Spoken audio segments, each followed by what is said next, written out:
Hi everyone, Janet McMorty here. Before we get to this week's episode, I want to say a big thank you to this week's episode's sponsor. They were also last week's episode's sponsor, the Simcoe County Theatre Festival. Oh, everyone, you know how much this theater festival means to me. I was very lucky to be in this theater festival last year and the year before. Sadly, I won't be in the festival this year because I'm going to a little-known event in Paris called the Olympics, but I will definitely be going to see every single show I can get my hands on at this theater festival because I love the people at Theater by the Bay so much. All right, here we go. Experience the 3rd annual Simcoe County Theater Festival in downtown Barrie, powered by Theater by the Bay. Oh, you know how much I love the people at Theater by the Bay. Oh my goodness.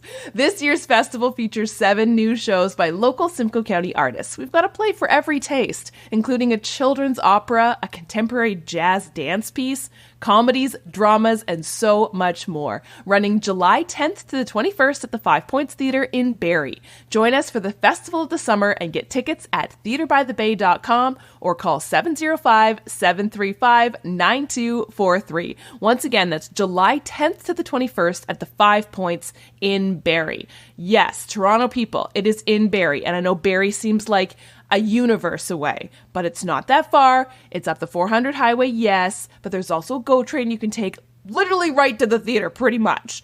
And I know a lot of you wonderful listeners came up to see my show at the festival last summer, so you know it's not that far. I hope you will consider supporting indie theater and supporting the festival again this year. I know I will. All right, on with the show. Hi everyone, welcome to another episode of Second Act Actors. I'm your host, Dr. Janet McMorty, and I'm still a medical doctor simultaneously trying to pursue a career in acting. And also, simultaneously trying to figure out why my webcam is on the fritz. How in the world can a webcam be on the fritz, you ask? I have no idea. Please come over and fix it for me. I have no clue. So if you're watching on YouTube, you are not seeing my smiley, happy face talk to you right now. You're just seeing a boring, passive, still photo of my face. Apologies. Regardless, I have an incredible guest for you this week. Andrew Meikle. Oh my goodness. This guy, he does everything. He is an actor, a producer, a writer. I think he also directs. Probably. He is the creator of an incredible show called Two Brothers. Season 2 is now out. And if you're listening to this on release day of my podcast, Friday, tomorrow, Saturday, is the season 2 launch party. I will put a link in the show notes below for tickets if you want to come. I will be there because I am in season 2 of the incredible show Two Brothers, which Andrew, my guest this week, as I just said, is the writer, creator, and he stars in. It's an incredible show, and I was so privileged to be a part of it. He's absolutely wonderful. He is, I would honestly say, a first act creator. He grew up creating little scripts and films and was actually very encouraged growing up to do the thing. And he did the thing, everybody, and does it so incredibly well. I should also say he does have a side hustle as a daycare teacher, which is absolutely adorable, and you will hear me lose my mind when I learn that about him. We've known each other for a while, and I had no clue. Oh, now I'm just rambling, because he is incredible. Everybody, please enjoy the incredible creator of the show, Two Brothers. Season 2 is out now on Out TV, Andrew Meikle.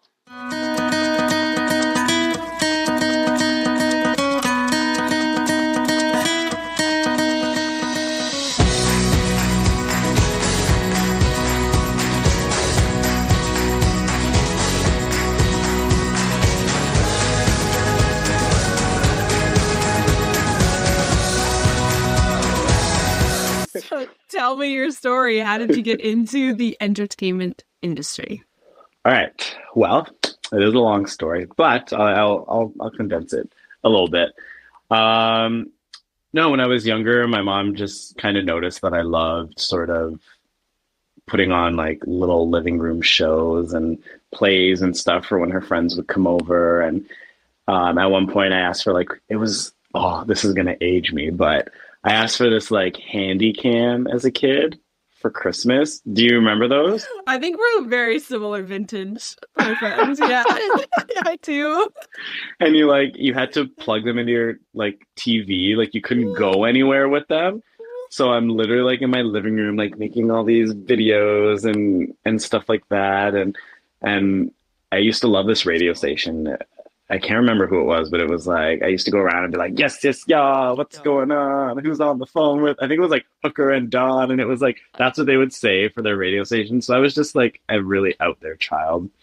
So my mom decided to put me into acting classes, and I went to this school. Like, God, I can't remember the name, but it was in Toronto. I was around 8 years old, and I was doing that for a bit. And then one of the acting teachers actually decided to like branch off and start her own company as an agent. And so she brought me with her, and I was like one of her first people. It was she worked for a place called, I think it was Babyface Talent Agency. I'm pretty sure that's what it was called. But anyways, now she's with Exposure Talent, and she's still doing it. But yeah, ever since then, and then I just got sent out for like I did like commercials. I did like a guest spot on like a TV show and stuff like that, and just auditioned. And then I got older, and my mom didn't renew my ACTRA credit, and then I lost it. And then I kind of stopped acting for a while. And then once I was in high school, I found myself like sort of not paying attention to anything that was going on in the class. And I would just be sitting there like writing in a notebook, like just writing scripts, like handwriting scripts, like literally like all day. That's what I was doing. And my like classmates are like, what are you doing in that binder? I literally like the binder's this thick. I still have it. And I wrote this like trilogy horror movie, and there were these two friends in high school who would read it, and then they'd be like, "Are you done the second one yet? I want to know what happens. Like, are you finished the second one yet?" And I'm like, "No, not yet, not yet." And then so like I did three of those, and I just kept writing. And then once I kind of left high school, I went to Niagara College for their broadcasting program. But I only lasted 3 months because I was homesick. I didn't like it. It focused too much on like the broadcasting side, and like that wasn't me. Like I wanted to do writing. Like I'm like, when are we gonna write? I'm like, when is that gonna happen? And they're like, no, like you learn everything. And I was like, okay, I mean that's fun too, but like I don't want to also learn about like politics and like do all these other classes that I don't even care about. So I started looking for other things, and I found the Toronto Media and Film School, the Toronto Film School. It was, yeah, Toronto Film School. And I applied for their writing program, and I got in there. But 3 months before I was supposed to start, they canceled the program. So I left Niagara College, moved back to Toronto, was so excited about, taking this writing program, and then that didn't even happen. And I was like, you know what? I'm just going to do it myself. So I went online, and I literally typed into Google how to write a proper screenplay. And I printed out this, like, I wasted so many trees, but I printed out like a book like this. And I just sat there, I highlighted everything, I read everything, and then I wrote my very first horror movie. It was a slasher called Consequences. And it was funny, I did auditions, like no one got paid. No one did it for any money at all. It was way back in like 2010. So holy smokes, how long was that? What are we in, 2023? Holy shit. Woo. Okay, yeah, 13 years ago. No, we're in 2024. Oh my God.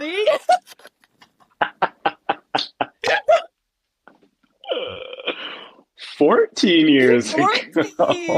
Oh my God. Okay, well, yeah. Okay, so 14 years ago. And honestly, like, it wasn't a bad movie. Like Like it was really good. Like, and it was a feature. Like normally people like start with like shorts. Like this was a Yeah. full feature length film. Like it was an hour and a half. So I did that, and then I was like, oh, I was like, I really, really like this. So then we were like, okay, let me write my second one. So then I wrote another one, and it's called The One That Got Away.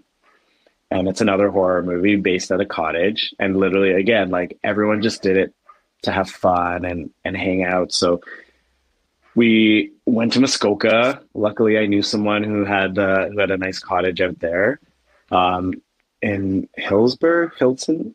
Can't remember it. Somewhere out up north.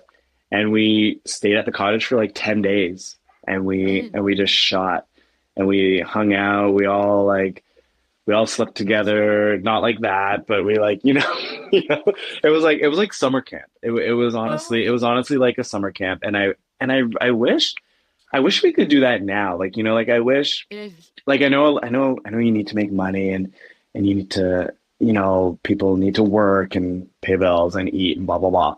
But like I feel like that's when you have the most fun. It's like you get a group of people who are so passionate about something, and they're not doing it for the money, they're doing it just because they want to create something fun. Like how amazing would that be? Like just to be like, hey guys, let's just go somewhere for 10 days and just shoot. Like, you know? And so yeah, so I did that, and then I was like, okay, I really, really like this. And then I shot my third feature. I wrote another one called The One Night Stand. And this was a drama. It was my first drama. And it was about like the Toronto male stripping scene. And luckily I knew one of the managers from Remington's, which was a big male strip club in Toronto. And he allowed us to shoot there. So locations were free. And we got all these dancers, and it was a good one too. Like when I watched the trailers back of all three, like back to back, you can see the progression of like each one. And I'm like, okay, like this is really good. And yeah, that's basically how I started. I said I was gonna tell you a short story, but that was very long. No, I love it. I love it. I want to talk about obviously more about your origin story, but I think how cool is that to see the progression? Because like that's what you're supposed to see, and like right, and to be actually be able to witness it and kind of clock it yourself, like oh my god, that's so cool. Like, yeah, that's and cool. and the funny thing is I wasn't gonna put any of them out. Like for consequences for the first one I did, I was like, it's my first one. Let me pay the money. Let me rent like a theater and invite like friends and family and stuff, and let's have fun. Let's watch it. That was amazing, you know, just to see something on the screen for the first time. But then the other two afterwards, I was like, okay, these are good, but is anyone gonna like them? I don't know. I didn't really do anything with them. And then during COVID, actually, was when I saw a video someone posted, and it really hit me. They said, just because something you create you're not happy with, they said so many other people put their hard work into that project, and who knows, the lighting could have been amazing, and someone watching it could be like, oh, who did that lighting? And then that person gets it, or one of the actors are in it, and someone's like, oh my gosh, like who is that? Maybe the storyline sucks, maybe everything else is, you know, but maybe that one scene where they're like, ooh, I really like that person who's playing that role. Who are they? You know, there's so many other people who are involved in something like that. It's not just about you. So I was literally like, okay, you know what? Like, let me just do it. Who cares? Because I was so worried people were going to watch it and then think that that's the quality of work that I'm producing now. You know what I mean? And sort of be like, oh, okay, that's what he does. Like, you know what I mean? And I kind of felt subconscious about that, but I said, you know what? No, I'm just going to do it. And the third one I made literally has like over like 10 million views. Oh. And I was like, what the heck? I'm like, who's watching this? I'm like, who's watching these? And like, yeah, they have like, and the views I just sat there and each week I just saw the views keep going up and up and up and up. And I was like, okay. And it's kind of got me thinking, like, I'm like, do I want to like revisit those stories and sort of like maybe like redo them, sort of tweak the, you know, the scripts a little bit and actually make these things? Because the stories were great. It's just I didn't have the what's it called? I don't know what I'm trying to say, but I know what you mean, right? I think we see that a lot, and I think so many things are coming to my mind. One, just like that gets me emotional, because my favorite thing in the world about our industry is the community, right? Like we live in a baby industry of Toronto where all we're trying to do is compete against the juggernauts of LA and New York. The only way we can do that is by amplifying everybody who's here just trying to learn and just wanting to go to like summer camp with their friends and shoot something, right? And like, what an amazing thing to have caught on in COVID, which that's a plagiarized word, but you know what I mean? Like to see like, right, it's not just about me, it's about the project. Who knows what will happen? Yeah. But forever you are connected to these people who you created something with, for good and for bad, but usually for good, right? And you never know what's going to happen. And usually some people are just so like, oh yeah, this is where I got my start. I got to be on this film. We got to do this fun thing. And like, look at how far we've grown from here. But that was like the kickstarting of my joy in this industry. Wanting to do it, right? Yeah. But then the second thing I think about is how many shitty remakes there are in this world. I know. But the thing that is shitty about them is that they're trying to remake good movies. Like, don't do Twisters when Twister was so good. What you should be remaking is the stuff that you tried to make when you had no money and just were having fun. And now you're like, now we have the technology. Now we have the whatever. Now we have the finances and, you know, to make what you could now call it proof of concept into now something epic, because clearly it shows that it works. Yeah. And that's what a cool idea. And then you get to see that evolution of everything too. Yeah. And it's funny. It's funny that you said, like, people talking about where they got their start, because it's funny. One of the girls in Consequences, her name's Alyssa King. She actually went on to do a lot of horror after that. And she was going to like horror conventions and stuff like that. And she had one of the craziest death scenes in our film. So I'm like, I wonder if she used those, like, you know, that footage to kind of like show whoever she was auditioning for, like, you know what I mean? I'm like, I'm very curious. I keep forgetting to ask her, but now she like signs all the, like, 'cause she was in the show Shudder, I think. And a bunch of other horror, like indie horror films that a lot of people would love. So I'm like, that's so like, cool. You never know. You never know, right? Yeah. So I'm curious about do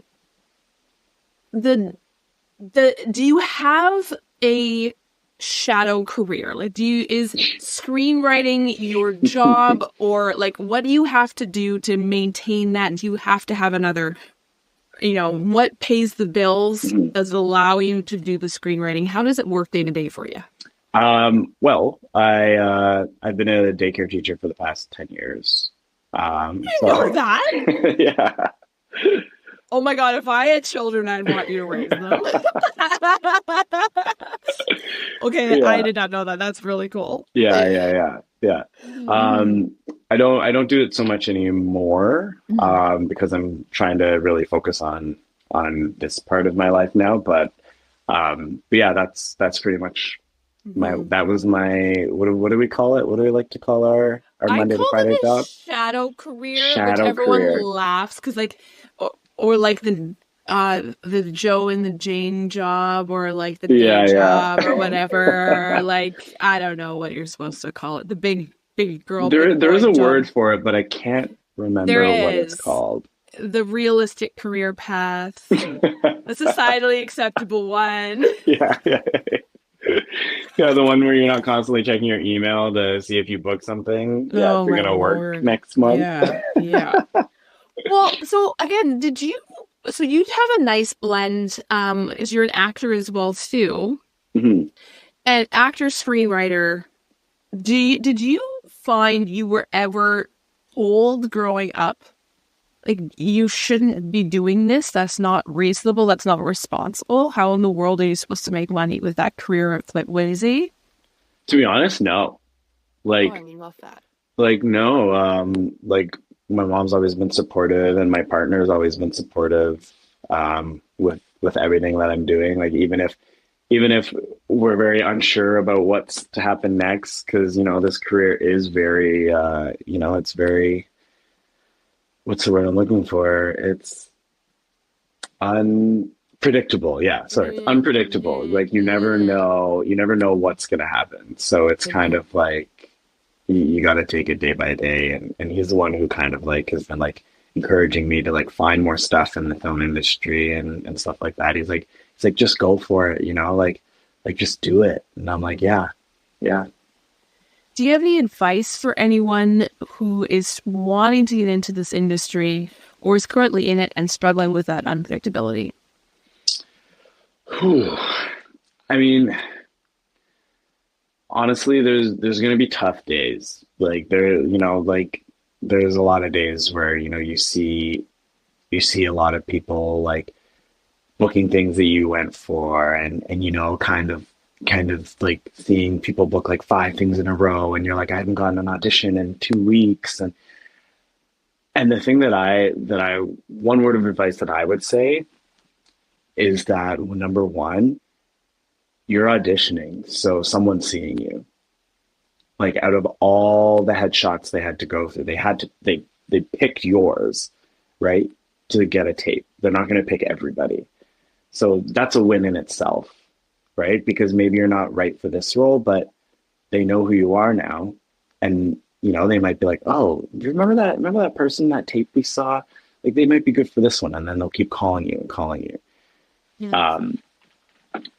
And yeah, it's so tough when, you're an actor too. Like I'm trying to think of the best advice. And another thing I would say is honestly, don't give up. And if you have that drive, create your own roles.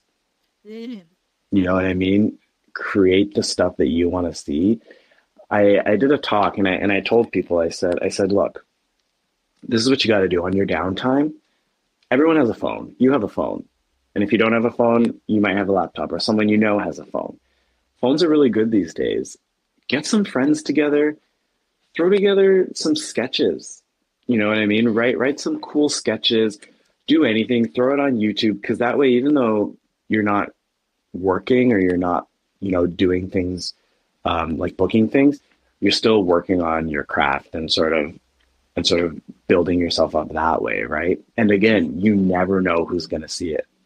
You never know who's going to be scrolling on Instagram, who's going to be on Facebook, because everyone in the community talks. And a lot of people hate to say this, but a lot of it is who you know. A lot of it is who you know. Yeah. And again, you just never ever know. And I got some great advice as well. Like go to all the events, try and go to them. There's tons of film events in Toronto. Google it, look them up, go to web series festivals like TO Webfest. It's a great festival to go to sort of network and be around people who are creating things for online stuff, because everyone there is, even people who are nominated go and stuff like that, or people who don't have selections in it go because they want to be around those people. Mm-hmm. And that's what I'm saying, like go to all those things, because again, you never know who you're going to meet. And even if you're in an elevator, this is the best piece of advice I got. Even if you're in an elevator, pretend that the person who's standing next to you could get you that $1 million check, because you never know who's standing beside you. So true. You never know who's standing beside you. You walk in, greet them with a smile, say hello. Yeah. Because you never know. Me and my co-producer, we went to the Inside Out Festival, and we were literally standing in line at the concession stand, and there was no ice. And I'm like, where's the ice? Where's the ice? And then this woman was like, I don't know where the ice is. I need some too. I'm like, oh, I'll go ask them. I went and asked. The woman ended up being a producer from LA who was producing the film that me and my co-producer were going to see.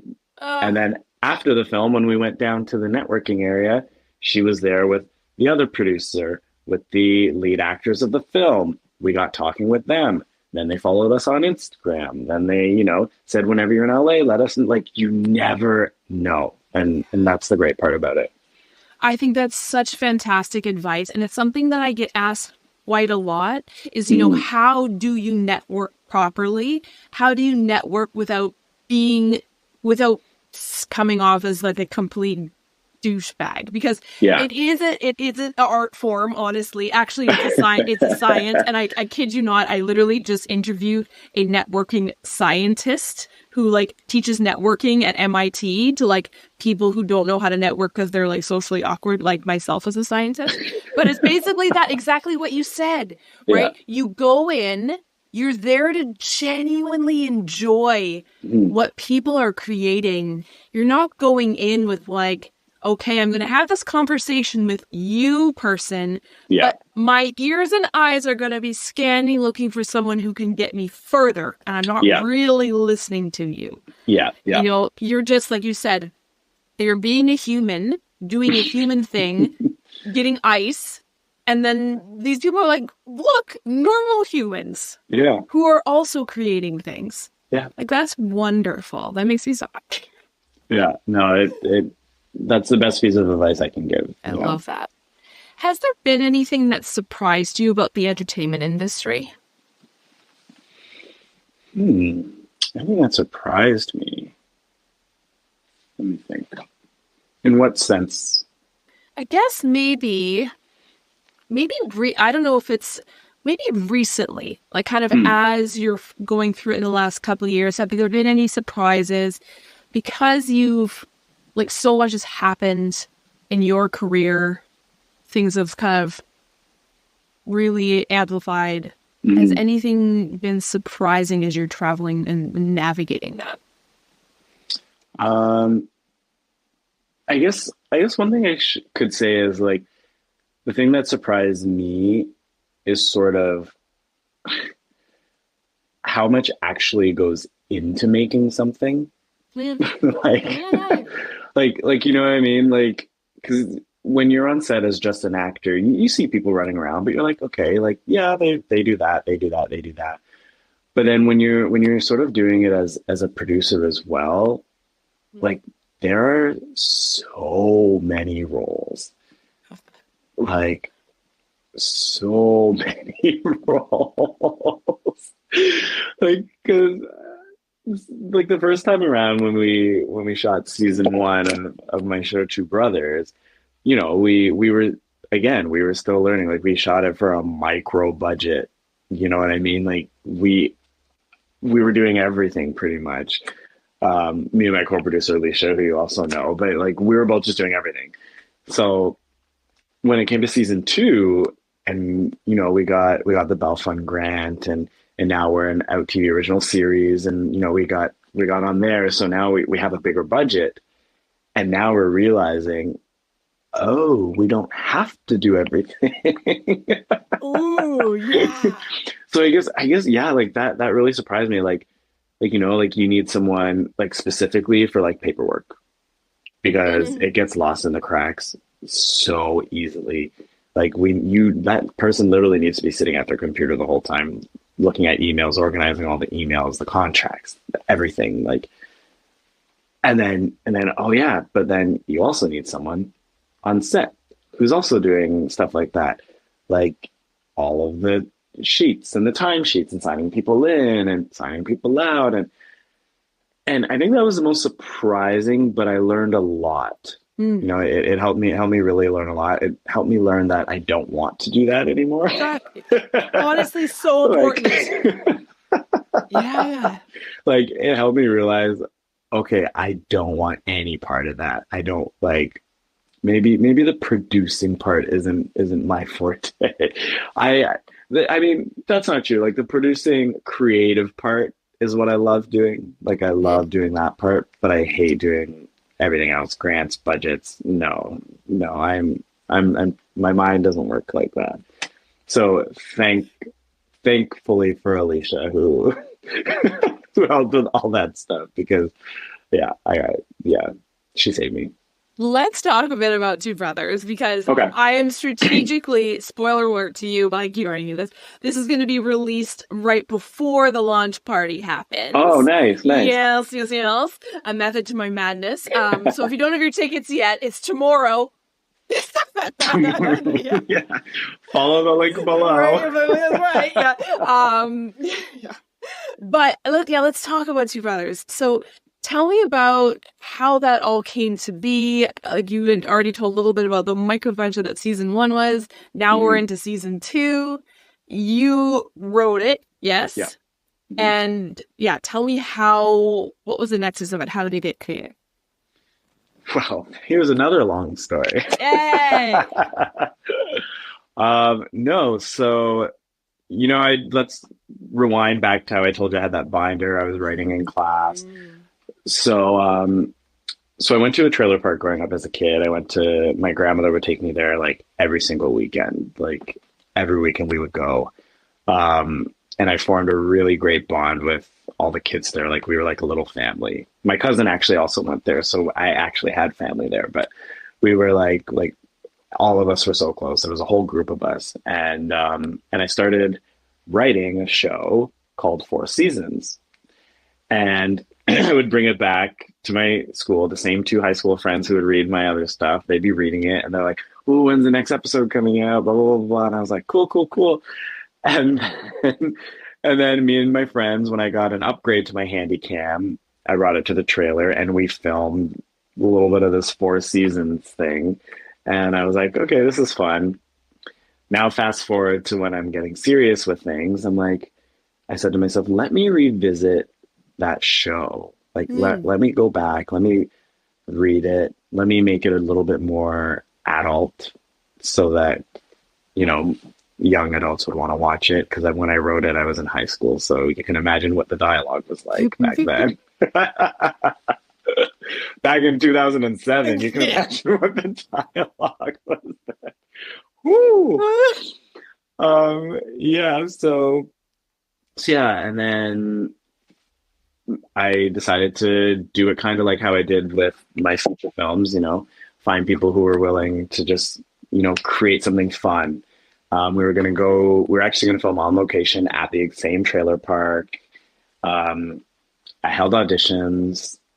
We had this really cool cast, and we actually went to the trailer park for like a weekend, and we filmed some stuff. And then we looked at the stuff, and we were like, okay, it's cool. Like the actors were great. It was just everything else wasn't falling into place where we wanted it. And then we kind of shelved it for a little bit. And then fast forward to another time, we tried to revive it again.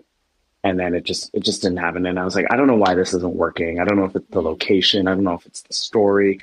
I don't know what it is, but I met some really cool people from that experience. That's how I met Alicia, actually.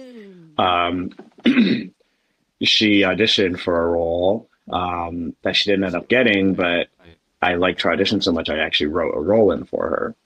So then she came on board, and then we kind of stayed friends after I shelved it again, and then COVID hit, and then sort of like the Black Lives Matter movement hit, and everyone kept, asking me like, oh, how do you feel? How did you feel growing up? Like, being Black and gay and yada, yada, yada. And I didn't really know how to put into words what I was going through or what I sort of went through growing up.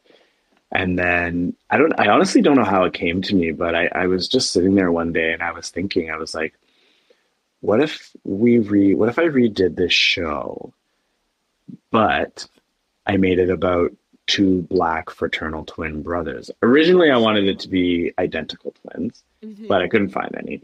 So I was like, let's do fraternal twins. and then I was like, okay, let me rewrite it, because I had never seen a show with a Black gay guy growing up on TV. And I had never seen a show about 2 siblings, one being gay and one being straight, and them, trying to navigate through life together and dealing with the same issues, but different issues at the same time. Yeah. So I was like, okay, this might be a show. This is something different. So then I messaged Alicia. I was like, hey, what do you think of this? And she was like, I love it. So I was like, perfect. I started writing. And then that's kind of how that sort of happened. And then we auditioned people again, and it was around COVID, so it was hard. And originally I wasn't supposed to be in it. I was not supposed to be one of the brothers. But it was very difficult.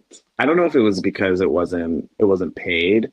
But it was very difficult to find a gay Black guy who was acting at the time. Very difficult. And then I even switched it. I was like, okay, well, they're fraternal twins. So I was like Googling, I'm like, can fraternal twins be different races?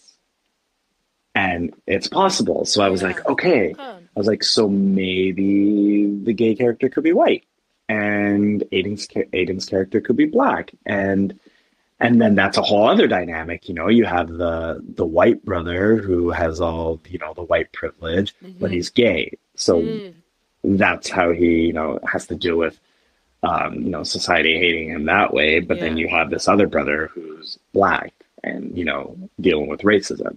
So, I was like, that could be a cool concept too. But then I was like, I want to see two Black guys in the forefront on the poster. Like that's what I want to see. I want to see when the poster's up, it says two brothers, and the two brothers are two Black guys, one Black gay guy, one Black straight guy, So I filmed my audition tape, and without anyone knowing, and I sent it to Alicia, and I was like, I'm thinking of getting back into acting. I don't know. Let's see. Because I didn't do acting since, a very long time. And I sent it to her, and she was like, yeah, do it. Like, I think you should take the part. And I was like, all right. And now here we are. Oh, I love that. Yeah. That's so interesting because the advice always that we hear and that you also said was create your own roles. And you did kind of, but it was not at the forefront of your mind, right? No. So much that you were like auditioning people and he's like, maybe I'll change the races. I can't find the right person for the part. Meanwhile, he's literally staring at you in the mirror. Yeah. I know. And Alicia's she was like, I don't know why you didn't think of this before. She's like, the series is literally about you and what you went through. So why wouldn't you play that role? And I was like, no, you're kind of right. And if you've seen season 1, anyone who's watching, it's not about me like verbatim. Like, I obviously changed a lot of stuff to make it more dramatic and whatever, but like some of the stuff that's been said to Aaron and a lot of the the difficulties he had to deal with, and sort of dealing with not being, he was not white enough, he's not light enough to be white, and he's not dark enough to be Black. It's basically what he was struggling with in season 1 anyway. Wow. Did you ever expect or think it would push into season 2? How did that happen? Was there always like, oh yeah, we're going to make more? Or was it like, oh, we got this grant, now we get to make season 2? No, well, I always wanted to make season 2 because season 1 we had to cut short because finances, obviously. We had to make the episodes a lot shorter than we wanted to. So a lot of the stuff that I had in season 1 kind of trickled into season 2, which was really good. I mean, obviously I wrote a lot of like, different ideas and stuff like that as they came, but I guess what was not surprising, but what was great about this is that, again, like I said before, like we shot it on a micro, it was a $6,000 budget was season 1. What? Yeah. $6,000 is what we shot season 1 for. And that's wow. I mean, I've seen it. I know. Wow. Yeah. Well done. Because I mean, shout out to all the actors. Like, love them for believing in the project and doing it for fun and doing it for free, basically. And I love them all for it, which is why I was pushing and pushing and applying for these grants because I wanted to give them that season two. I wanted to give them that paycheck. I wanted to, you know, my way of saying, you know, thank you for doing season one for me. Here's season two. We're gonna pay you now. Like we're able to do that, and it felt really, really good to, you know, to be able to do that and say, you know, we need you to book this day and this day and this day off, but you're getting paid. Like, you know. Yeah. That's awesome. Yeah. Do you have any favorite moments from time on set? Doesn't have to be Two Brothers, but because it is at the forefront. Of course, that's all I'm like thinking about is season two. But like, do you have any favorite moments from season one, season two, or anything like that? Favorite on-set moments? I do. And I posted a video of it on our page. It was a moment that was just captured by accident. I was just sitting there, and my hair used to be shaved. I used to never, like, you can see now, like, I have long hair now. It used to always be like shaved. So I never really did anything with my hair, right? And, you know, I grew up not really growing up with the Black Dad when I could do my hair because he wasn't around. So when I was there, one of the other brother, Mishak, I was literally just sitting there. I had my like little sponge, and I was kind of doing it. And he's like, let me do it for you. And he comes over and he's like showing me actually like how to do it. And you know, he's telling me about like the products to buy and like, you know, stuff just for that. And honestly, it was such a beautiful moment. Oh God. Just like I felt like real brothers at that moment. You know, he's helping me learn something about my, I guess, culture that, you know, I never really knew. I didn't know you had to put like spray it with water, like a spray bottle, and, you know, get the curling cream and put it in first, and then use the sponge a certain way, or, you know, do it and it was, and it just so happened that Gabe, our camera guy, was rolling still, and he didn't stop because he wanted to capture it too. So it was amazing. Oh, that's really, really cool. So yeah. Shout out to Mishak. Oh yeah. Oh yeah, absolutely. And massive congrats, because you are an official selection at TO Web Fest again this year. Thank That's you. Congrats to you as well. Thank you. Yes. Yeah. So yeah, it was absolutely wonderful. Like to see a show like yours get recognition from TO Webfest, of course, but also from places like OutTV, and, you know, you're going to get Pride Parade, which when this airs will have already happened. But, but I just think it's really exciting to see. It just makes me so freaking happy knowing the origin story of this, knowing now the origin story of you, and it just growing in a way that it deserves to grow. I think that's really cool. And then also hearing, like, you saying you pushed so hard for the grants and stuff so you could give that to your cast, and you're like, that's what this is all about. Like, damn, like, it's just great. Yeah. That's what the fuck. Hopeful for season 3. Yes. So you mentioned a little bit about your mom putting you into acting classes growing up. Would your family, loved ones, close people who saw you growing up, would they describe you now? What would they say? Are you an actor? Are you a screenwriter? They don't know? How would they describe what you do for a living? I don't know. I feel like they would be like, "Oh, he's a daycare teacher," because that's what. I honestly feel like that's what they would say. Amazing. But no, I feel like now, like, they know I'm not doing that anymore, so I feel like they'd be like, "Oh yeah, he's an actor." I feel like they would be like, "He's an actor," or he's in the film industry. I feel like they would say, you know, more broad. Yeah. Do you have any final words of wisdom or advice? Final words of wisdom and advice. I don't know. I think I put it in that advice column earlier, but it's such a loaded question at the very end. No, if there's anything I can say, it's honestly just do it. literally like the slogan, just do it. And I say that because it took me a while to, to just do it.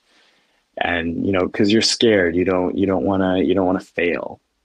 But I feel like in this industry, there is such thing as failing, but it's not failing when you do something. You put out your work, no matter how you feel about it, you never know who's watching.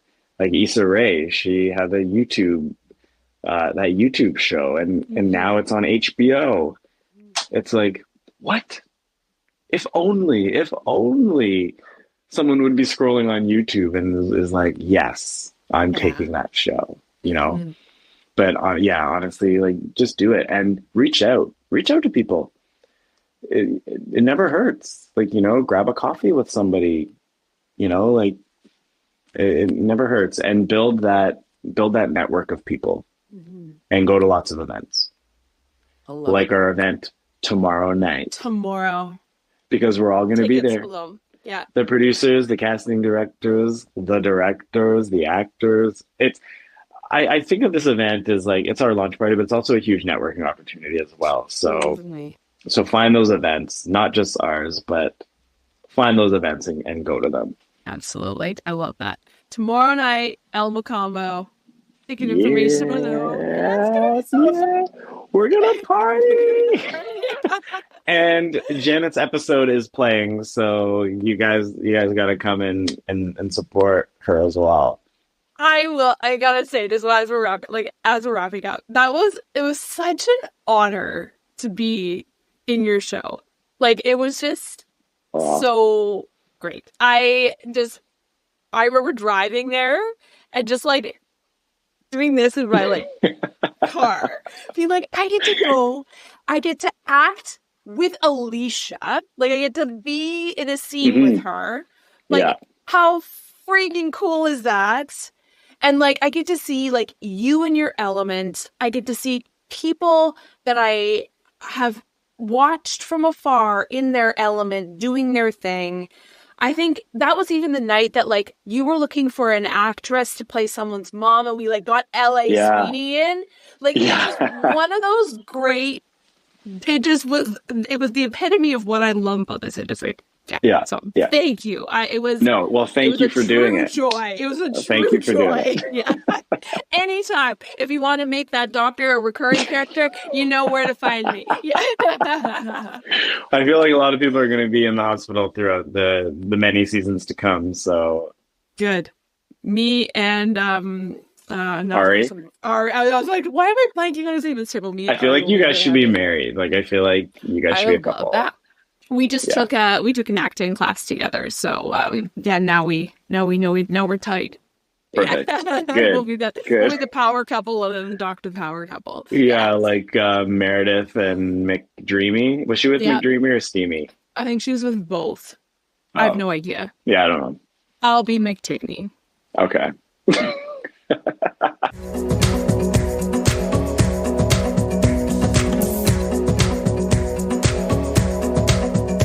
Thank you, everyone, for tuning in, and thank you, Andrew, for being my guest this week. Thank you so much for taking the time out of your incredibly busy schedule with the launch of Season 2 to share your story with me and with my listeners. As I mentioned in the intro, if you are listening to this on Friday or Saturday morning, let's be honest, of the first weekend that this episode is released, the Season 2 launch party of Two Brothers is Saturday. What is that? That is oh my gosh, now I need to look at the date, and I don't have my calendar in front of me. That is July 6th. I should know this because I am going to be there.